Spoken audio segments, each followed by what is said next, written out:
com esse tema, quando a vida fracassa, o que fazer? A ideia desse sermão, irmãos, não é um sermão que vai ensinar você o que fazer quando a vida fracassa. Esse sermão levanta essa pergunta, porque ao longo desse sermão, você vai observar que como cristão, nós temos duas opções, e biblicamente nós só temos uma opção válida. Então a questão é essa: quando nós passamos por momentos difíceis na vida, para onde nós corremos? Se nós somos cristãos e não nos voltamos para a nossa fé, a pergunta é: para onde mais nós iremos? Nós vamos estudar o caso de Jó, primeiro capítulo inteiro de Jó, e nós vamos ver qual a resposta para essa questão. Quando a vida fracassa, o que fazer? O que fazer? Irmãos, o livro de Jó, ele lida com a pergunta mais intrigante a respeito do sofrimento humano. É um livro que foi escrito há mais de 4.000 anos atrás, mas podia ter sido escrito ontem mesmo, de tão atual que é o seu tema, o sofrimento dos justos, o sofrimento das pessoas boas.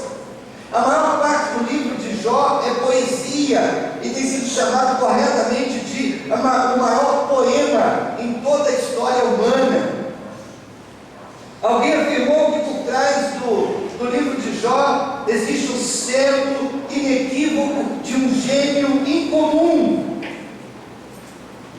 Esse livro, o livro de Jó, abunda em mistérios. Por exemplo, quem escreveu? Quando escreveu? Onde escreveu? Por que escreveu? É misterioso e o livro não fornece essas informações. Tudo que há são especulações. Agora, o maior mistério do livro de Jó é também o seu tema central, é o mistério do sofrimento humano. Por que os bebês morrem? Por que nascem bebês deformados, doentes? Por que um chefe de família tem que perder o seu emprego e passar meses sem conseguir uma recolocação? São perguntas, irmãos, que esse livro levanta e ele não responde com uma teoria. Jó responde com um estudo de caso, com um homem que sofreu coisas terríveis que nós nem imaginamos sofrer nós mesmos, e ainda assim ele deu uma resposta absolutamente satisfatória para o seu drama, para o seu apocalipse, para o seu tsunami de sofrimento que veio sobre a vida dele.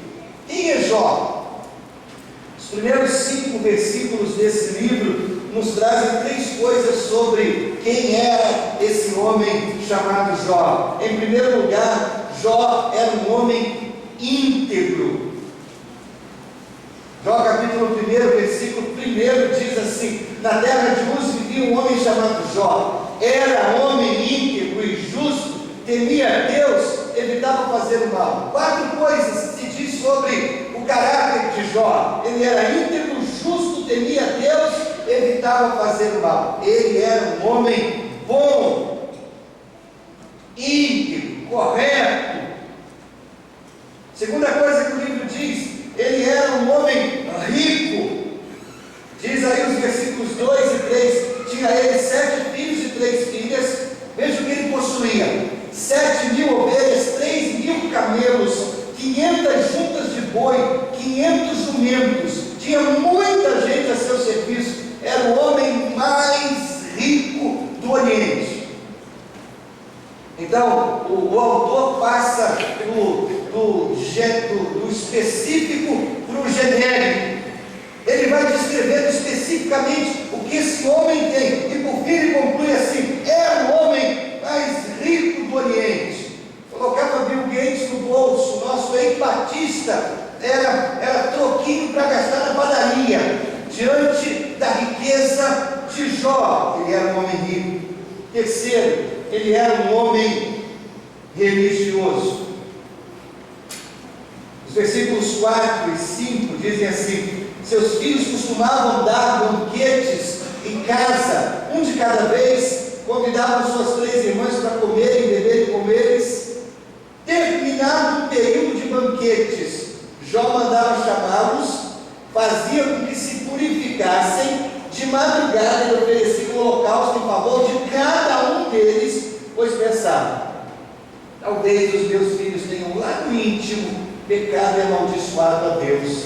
Essa era a prática constante de Jó. Qual era a ideia, irmãos, desse texto? A ideia é que quando seus filhos faziam aniversário, eles mesmos bancavam banquetes para seus irmãos e irmãs, davam festas, e depois do ciclo de vários aniversários, então Jó o chamava, fazia uma cerimônia de purificação, oferecia sacrifícios a Deus, porque ele pensava: vai que meus filhos tenham cometido algum excesso nas suas festas, então eu vou pedir que Deus os purifique, que Deus os perdoe. E diz o texto, essa era uma constante, ele fazia isso constantemente.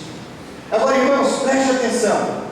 São as primeiras palavras do livro de Jó, é mostrar quem era Jó, e isso é importante demais, porque a questão principal desses primeiros versículos é muito clara. Pelos padrões do mundo, Jó era um homem bem sucedido. Pelos padrões de Deus, ele era um homem íntegro. Então, aqui está um homem que verdadeiramente teve tudo isso. Ele era rico, ele era religioso, ele era popular.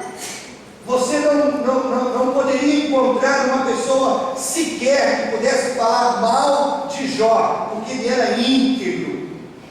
E esse é um ponto importante para entender a história de Jó. Você precisa entender que ele era íntegro. E eu afirmo sem medo de errar: Jó foi um dos homens, um dos melhores homens que você pode encontrar em toda a história bíblica, talvez o melhor, à exceção de Jesus. Então eu quero ser cuidadoso ao dizer isso. Preste atenção. O que aconteceu a Jó, aconteceu porque ele era um homem bom. É importante entender isso, para entender a história de Jó. A tragédia, o sofrimento, a dor pelos quais ele passou, só aconteceu porque ele era um homem bom. Nada no livro de Jó faz sentido a menos que você entenda isso. Aqui está um homem bom, e ele sofreu porque ele era bom.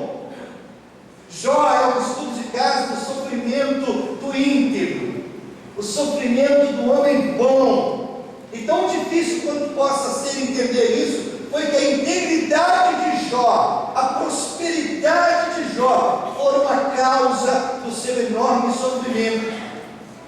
E é exatamente por isso que o sofrimento de Jó é tão imerecido, porque ele era um homem bom. E é isso que nos chama a atenção para esse livro. Esse homem bom sofreu porque ele era bom. E é aqui que entra em cena Satanás.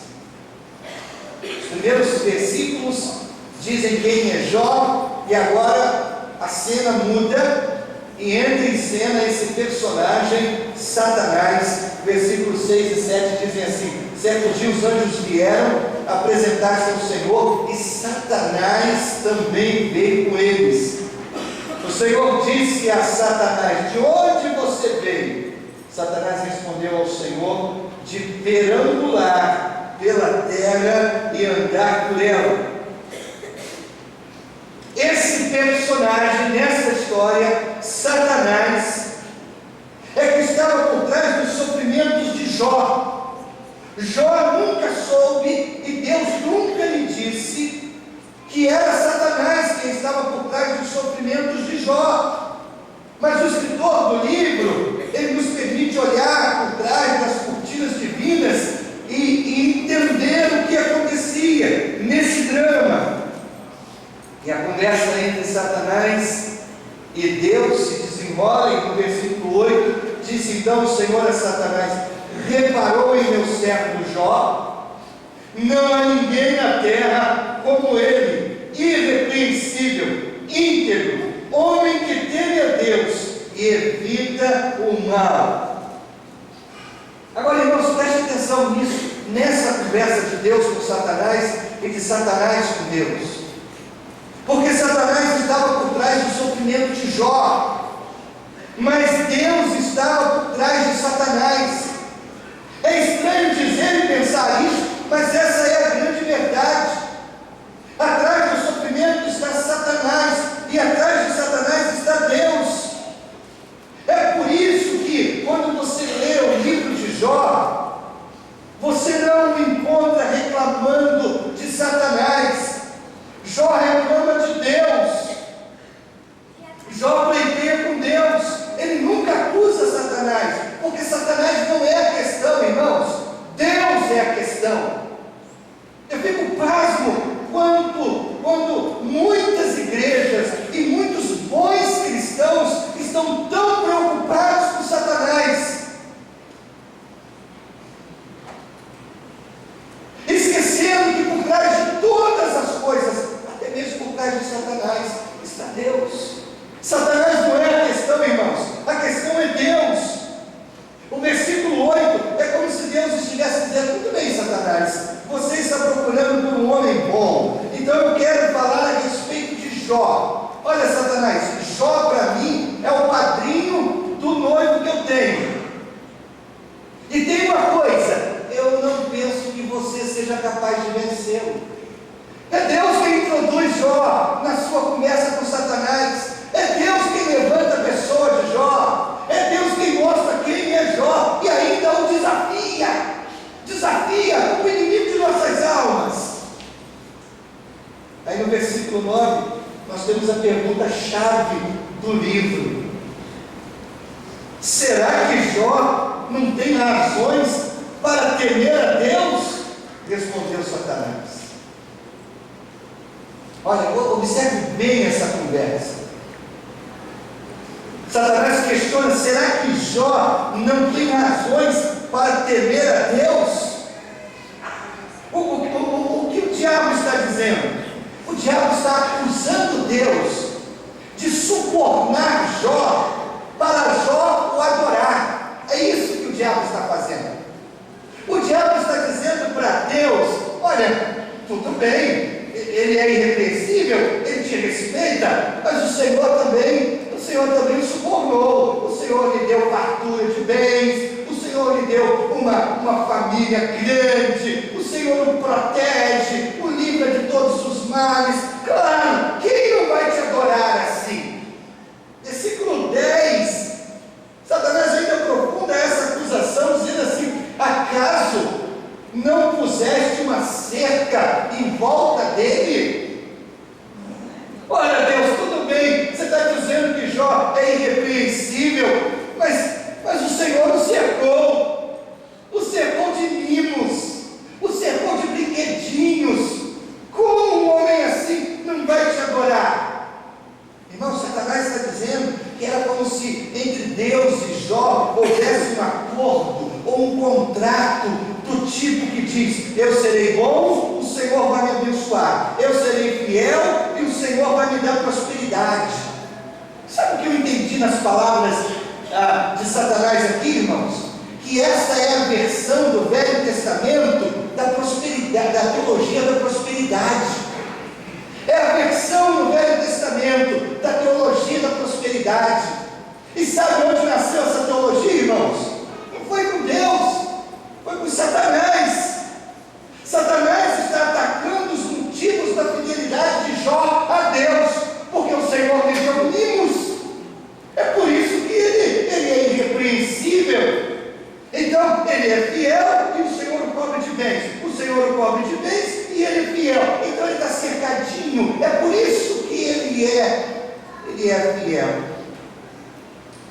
E aí, irmãos, eu penso que a pergunta real do livro de Jó é essa pergunta aqui: alguém servirá a Deus sem nenhum ganho pessoal? Pense nisso.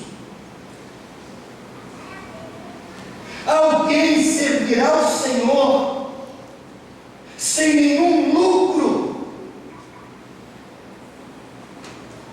Nós cantamos aquela música do Davi Sasser que diz: eu quero Deus antes das bênçãos, eu quero Deus. Irmãos, será realmente que o nosso cristianismo chegou a esse nível de profundidade, onde nós pensamos assim: eu serviria a Deus, eu seria fiel a Deus, ainda que eu não tivesse nenhum ganho pessoal?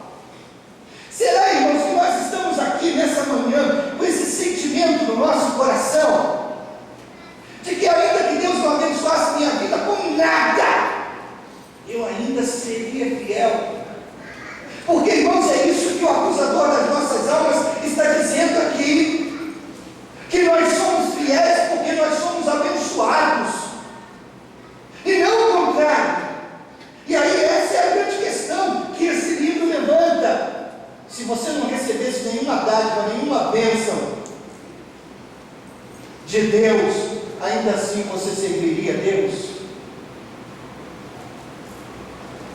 Satanás diz que a resposta é não. Jó só adora a Deus quando as coisas estiverem indo bem na sua vida. É isso que ele afirma no versículo 11. Ele diz assim: mas estende a tua mão, fere tudo que ele tem, e com certeza ele te amaldiçoará na tua face. É isso que Satanás está dizendo de cada um de nós. Ainda que não sejamos tão ricos quanto Jó, ainda que não tenhamos nada, aquilo que pensamos que temos acaba sendo a causa da nossa fidelidade a Deus. Pense nisso. Então Deus tire as ninharias que ele tem, tire os mimos dele, tire os brinquedinhos dele, e eu quero ver, porque ele vai te amaldiçoar. A questão de Satanás é a pergunta suprema da vida. Você serviu a Deus quando o sol brilhava, e agora você o servirá nas sombras? Você confiou nele na luz do dia, e agora você confiará em Deus à meia-noite da sua vida? Você cantou louvores quando tudo estava bem, você ainda cantará em minhas lágrimas? Você veio à igreja e declarou: o Senhor é o meu pastor, nada me faltará. Ele ainda é o seu pastor quando você atravessa o vale da sombra da morte. Irmãos, não é difícil confiar em Deus quando tudo está indo bem, não é verdade? Quando tudo está indo bem, nós somos os super crentes. Deus é maravilhoso, Deus é lindo, Deus é poder, Deus me ama. Tudo está indo bem. Qualquer um pode fazer isso, qualquer um. Mas e quando a vida fracassa? O que fazer? A cena se move novamente, e agora a cena que se desenrolava no céu, agora ela passa para a terra. E Satanás recebeu a permissão de Deus para pôr Jó à prova, e aí o versículo 13 começa falando do Apocalipse de Jó. Diz assim: certo dia, quando os filhos e filhas de Jó estavam num banquete, comendo, bebendo vinho, na casa do irmão mais velho. Olha só, é dia de festa, a família está reunida, está tudo indo tão bem, tudo lindo, maravilhoso, é bênção pura, Deus é bom, Deus é lindo, vamos cantar, vamos adorar, minha vida não podia estar melhor. Esse é o grande momento da vida de Jó. Primeiro, Satanás rouba seu gado, mata seus empregados, versículo 14 e 15. Depois, um fogo de Deus destrói suas ovelhas, mata seus empregados, versículo 15. Terceiro, os caldeus roubam seus camelos, matam seus empregados, versículo 17. quarto e último, um grande vento sopra sobre a casa onde os filhos de Jó estavam reunidos. Essa casa desaba sobre eles, matando todos os filhos de Jó. Note os versículos 16, 17 e 18, quando eles dizem assim: enquanto ele ainda estava falando, versículo 16, enquanto ele ainda estava falando, a tragédia que havia acontecido. Chega um outro para dar uma notícia pior, e um outro para dar uma outra notícia pior, e finalmente um outro para dar uma notícia ainda pior. Note que no espaço de apenas alguns minutos, Jó perdeu tudo que era mais querido na sua vida. Ele perde a sua riqueza, desaparece, o seu império desintegrado, seus filhos, seus empregados assassinados, seus filhos todos mortos. Sabe o que isso me ensina, irmãos? Que a tragédia não respeita ninguém. Que muitas pessoas entram para a igreja: nossa, Jesus é lindo, Jesus é maravilhoso, agora eu estou com tudo, agora no meu time eu tenho Jesus, eu não posso perder. E aí, quando a vida começa a ser vida real na vida dessas pessoas, e elas começam a sofrer pressões, elas começam a pensar: logo agora que eu estou com Deus. É onde, irmãos, aquele ditado popular parece tão real: quanto mais eu rezo, a assombração aparece. Não é verdade? Agora que eu estou liderando a célula, querendo me dedicar à obra, eu fico doente. Agora que eu estou me consagrando, que eu começo a estudar na trilha, eu não consigo vir, meu filho dá problema. Agora que eu resolvi cantar no coro, porque eu quero adorar a Deus, não consigo, fico doente, perdi o emprego. Sabe, quanto mais eu rezo, mais assombração aparece. Por que, irmãos, isso? Porque a tragédia não respeita as pessoas. Você pode estar por cima, no topo do mundo, e perder tudo no abrir e fechar de olhos. A tragédia pode vir sobre a mesma casa mais de uma vez. E quando a gente pensa que já sofreu tudo, a gente é surpreendido com uma nova tragédia, e não existe nada que possamos fazer para parar isso. Os adolescentes têm aquela expressão que diz assim: eu colei chiclete na cruz. Só pode ser. Bom, eu não diria na cruz, mas às vezes vocês comem um chiclete embaixo do banco. Isso não é muito legal também, não é feio. E a gente não consegue parar a tragédia. Ela chega como um tsunami, e a única coisa que resta é a resposta de Jó. A resposta de Jó. Como Jó responde a toda essa tragédia, irmãos? Primeiro, houve uma dor genuína, doeu muito, irmãos. O versículo 20 diz assim: ao ouvir isso, Jó levantou-se, rasgou o manto, rapou a cabeça. Isso é sinal de dor. Ai, como doeu! Ai, como é profunda a minha dor! Irmãos, eu estranho alguns cristãos que pensam que é errado lamentar, chorar diante de uma grande perda. Por quê? Por que eu não posso chorar se Abraão chorou, se Davi chorou, se Jeremias é conhecido como profeta chorão, se o próprio Jesus chorou quando seu amigo Lázaro estava morto? O lamento, a dor nos faz chorar. Quinta-feira, quando eu terminei os atendimentos, um dia, eu estava me despedindo da Roberta na secretaria, dizendo: nossa, Roberta, essas 2 últimas semanas foi pesado, foram pesadas. Pessoas que nós atendemos, quanta dor, irmãos, quanto sofrimento, que a gente fica pensando: nossa, mas ele é um homem de Deus, mas ele é uma mulher de Deus. Histórias tão dramáticas.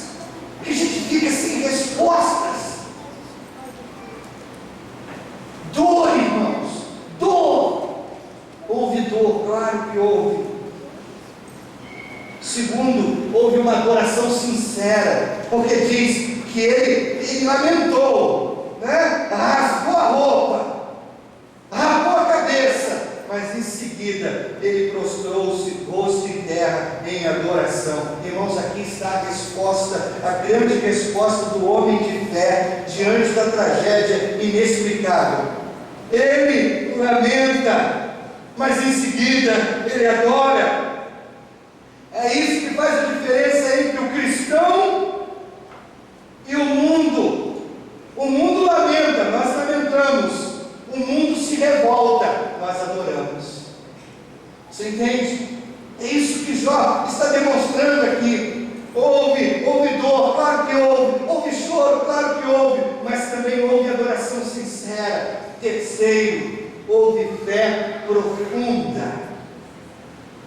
A fé para Jó, irmãos, não é apenas uma teoria. A fé não é apenas algo que Jó ouve nos domingos de manhã da sua igreja. A fé para Jó era algo absolutamente prático. Porque no versículo 21, Jó declara 3 coisas. A primeira coisa que ele declara é: saí nu do ventre da minha mãe e nu partirei. Se você assistiu um dos partos, ou o parto de um dos seus filhos, você sabe que é isso mesmo. Nós nascemos pela mãe. Não tem nem sabe aquele lacinho pequenininho que as mães colocam um super bonde na cabeça da menininha? Nem esse lacinho vem. Peladinho. A gente vem nua a esse mundo. Eu nunca vi também um cortejo fúnebre de imigrantes guerreiros sendo seguido por um caminhão de mudança. Há um ditado italiano que diz: a última bata não tem bolso. Nós não levamos nada. Nascemos nu e nu nós partimos. Jó declara isso. Mas Jó também declara: o Senhor deu, o Senhor o levou. O Senhor deu, o Senhor o levou. Sabe, irmãos, o homem de fé entende que tudo que nós temos nunca é nosso realmente. Nunca é nosso. O que nós temos está conosco temporariamente e a gente administra isso. Agora, administre de maneira que você será abençoado, mas que outras pessoas também serão abençoadas. Deus não deu só para você. Muitas vezes Deus deu a você para você administrar, para outros serem abençoados. Quando nós ainda nem tínhamos as meninas, nós fomos passar, nós estávamos querendo descansar alguns dias, e um membro da igreja que nos ofereceu seu apartamento em Guarapari, cobertura de frente do mar. Aí estávamos indo lá, eu e Valéria lá. Valéria, irmãos, veio lá do Rio da Prata. Não tem rio, não tem prata, é uma loucura Rio da Prata. Eu vim de Bangu, irmãos. O que é Bangu? Bangu é conhecido como um lugar que tem os presídios, né? E lá estávamos nós, naquela cobertura. Sabe como, irmãos? Sendo abençoado por quem foi abençoado. Sendo abençoado por quem foi abençoado. Irmãos, o que é nosso, não é nosso de fato. Está conosco por um período de tempo. O Senhor dá, o Senhor tira, a hora que Ele quiser, a hora que Ele quiser. Jó sabia disso. Terceiro, Jó disse: louvado seja o nome do Senhor. A fé de Jó alcança um nível mais elevado. Ele perdeu tudo: sua riqueza, seus empregados, seus filhos, tudo que ele valorizava na vida foi tirado dele. E ainda no meio da sua dor, Jó louva o Senhor. Então aqui está o grande ponto, irmãos. Jó extrai uma palavra de louvor do meio da amargura, do sofrimento. Ele não extrai o seu louvor do meio da riqueza. Ele não extrai o seu louvor do meio da abundância. Ele não extrai o seu louvor do meio da vitória. Jó consegue extrair o louvor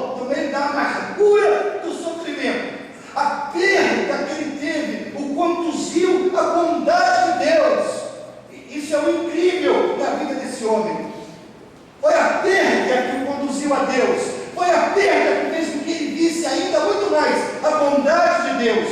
Toda a dor que ele sofreu era apenas uma lembrança do quão bom Deus tinha sido para ele.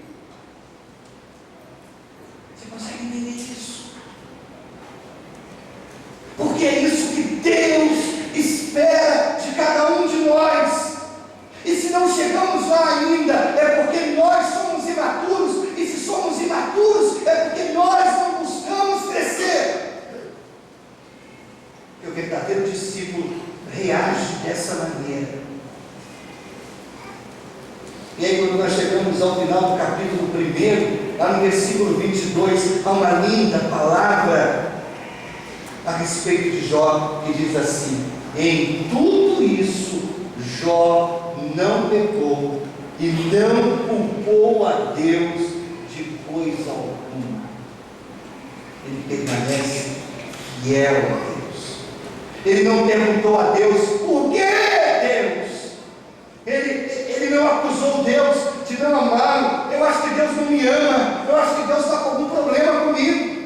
Ele não reivindicou seus direitos. Ele não amaldiçoou Deus. Ele não desistiu da sua fé. Ele simplesmente disse para si mesmo: se Deus tomou algo de mim, eu vou agradecê-lo, porque pude apreciar o que eu tive por um período de tempo. Então eu vou louvar a Deus por isso. E aí eu chego a 4 conclusões simples desse sermão. Primeiro, o sofrimento imerecido frequentemente vem para homens e mulheres íntegros ou íntegras. Na frase íntegros fica melhor, mais certo. Porque, irmãos, é uma propensão humana olhar para as tragédias da vida e dizer que se nós vivêssemos uma vida melhor, se nós fôssemos mais obedientes, se nós fôssemos mais fiéis, a tragédia nunca teria acontecido. Às vezes isso é verdade, mas na maioria das vezes isso não é verdade. Porque, irmãos, nós temos uma visão de um Deus tão humanizado, um Deus tão secularizado, que nós pensamos que Deus age como nós agiríamos. E nós nem agiríamos assim, mas nós achamos que Deus age. Nosso filho faz alguma coisa errada, a gente fica com raiva e a gente se vinga dele. É isso que nós fazemos, irmãos? Mas é isso que nós pensamos que Deus faz com seus filhos. A gente faz uma coisa errada, Deus fica com raiva da gente, e Deus então castiga a gente. Deus se vinga na gente. Irmãos, a tragédia vem na nossa vida simplesmente porque nós estamos do lado de cima da grama. Estamos vivos. Quem está do lado de baixo da grama não tem mais tragédia para viver. A tragédia só vem para quem está do lado de cima da grama. Está vivo, ou como diz o ditado, está na chuva, é para se molhar. Então a tragédia vai acontecer, e a tragédia imerecida vem a pessoas íntegras. Ora, porque se ela é imerecida, é porque a pessoa era íntegra, e se a pessoa era íntegra, não merecia tragédia, do ponto de vista humano.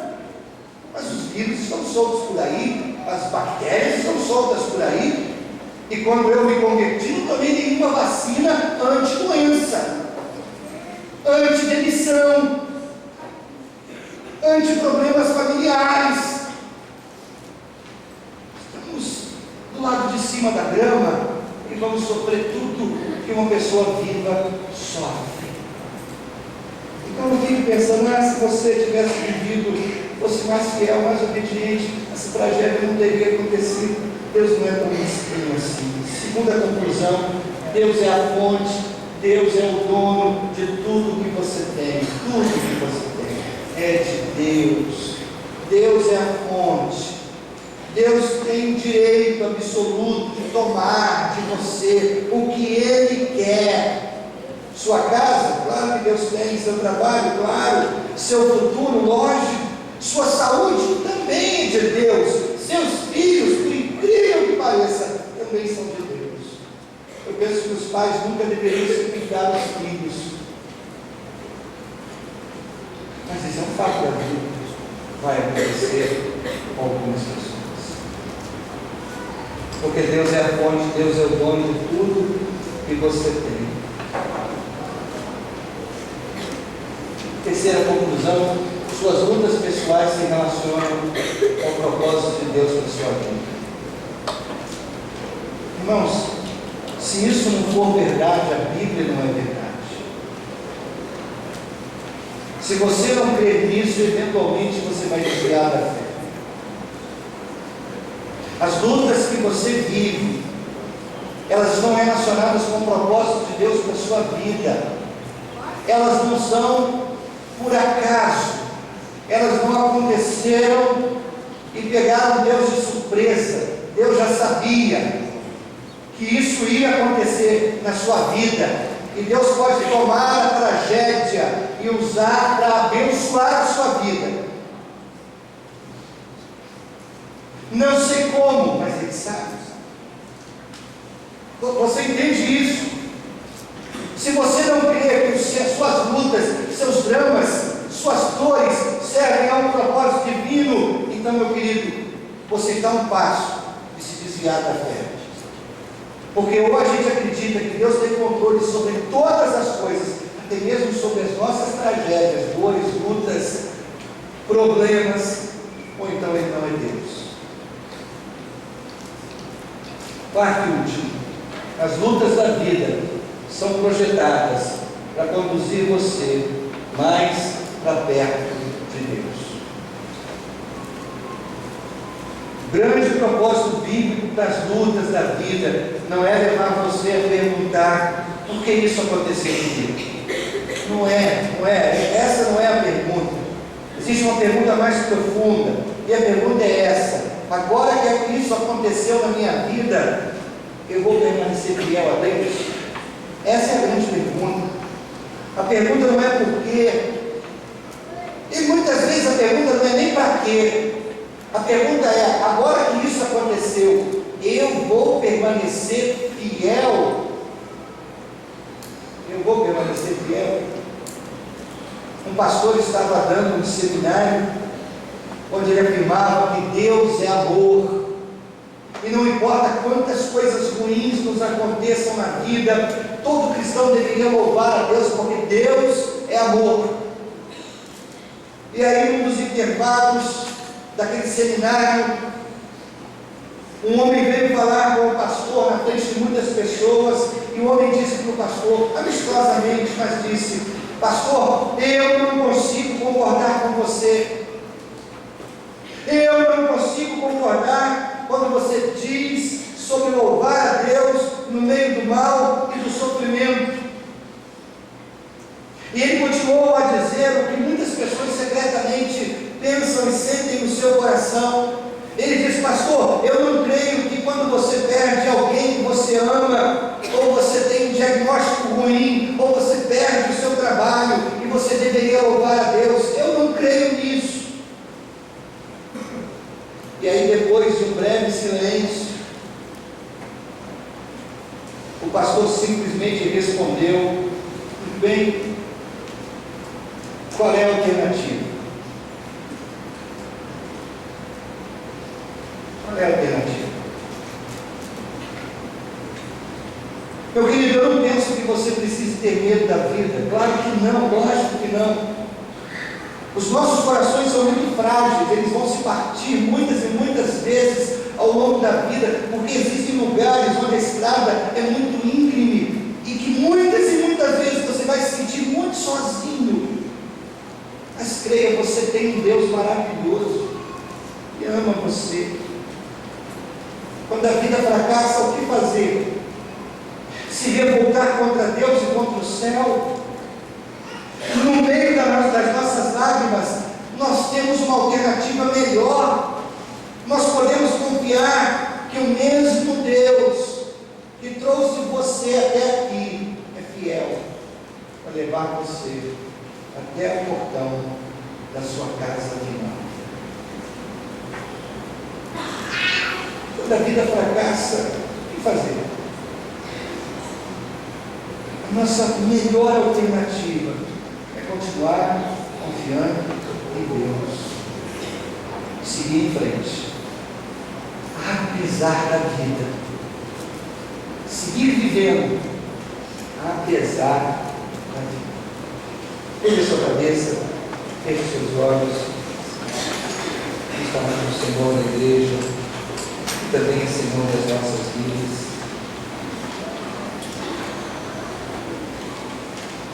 Oh, meu Deus, tenho certeza que aquele homem chamado Jó era tão homem quanto eu sou, tão carne quanto eu sou, tão pecador quanto eu sou. Tenho certeza que o material que fez Jó não foi diferente do material do qual eu fui feito, carne e osso. E ainda assim, Deus, no meio daquela tragédia inimaginável, perder num espaço tão curto de tempo todos os seus bens, empregados e filhos, e ainda cair doente, e no meio essa tempestade, tua palavra diz: em nada, ele te culpou, ele permaneceu fiel, firme. Deus, se Jó pôde, eu posso. Meu irmão e minha irmã que estão aqui também podem, porque o mesmo Espírito que agia no coração de Jó é o que está conosco ainda aqui. E se a vida é assim mesmo, Deus, cercada de tragédias, pontilhada de momentos gostosos, mas cercada de tragédias, então Deus, por favor, nos ajude a darmos a resposta correta na hora da tragédia. Por favor, Pai, que a Tua palavra nos prepare para a vida, Deus, antes de nos preparar para a morte, Senhor. Que a Tua palavra nos ensine a viver, Deus, digna e fielmente, antes de morrer, Deus, com dignidade e fidelidade. Por favor, Pai, dá-nos a Tua bênção, em nome de Jesus, que é o Senhor das nossas vidas, que é o nosso Pai eterno, que é o capitão de nossas almas. Bem, Senhor, acende em nós paixão pelo Teu nome, Deus, como cantamos há pouco. Vem, Senhor, e ajuda-nos a reagir à vida da maneira que o Senhor espera que reajamos. Vem, Senhor, age em nós, porque a Tua palavra diz que o agir também é de Deus. O crer e o agir são Deus, Senhor. Produz em nosso coração essa fé, Senhor. Então acende em nós essa paixão, Deus, esse amor pelo Teu nome, Pai. Que nada, nenhuma tragédia, nenhuma dor, nenhuma lágrima, nenhuma decepção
dessa família de gente feliz, família que se importa com você, família que é fruto do amor de Deus, família que reúne os filhos seus. Você também pode participar. Venha correndo, venha fazer parte dessa família de gente feliz, família que se importa com você, família que é fruto do amor de Deus, família que reúne os filhos seus. Você também pode participar. Venha correndo.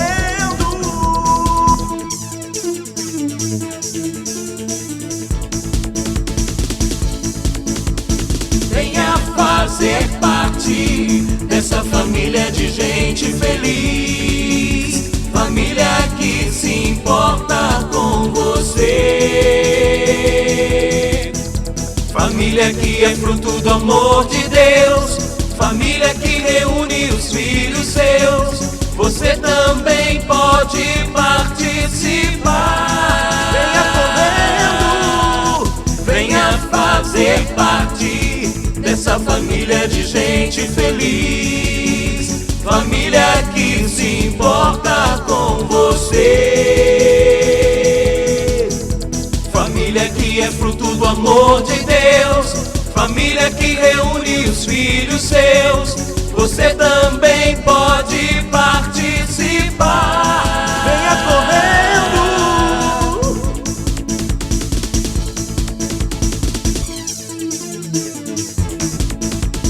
Venha fazer parte dessa família de gente feliz, família que se importa com você, família que é fruto do amor de Deus, família que reúne os filhos seus. Você também pode participar.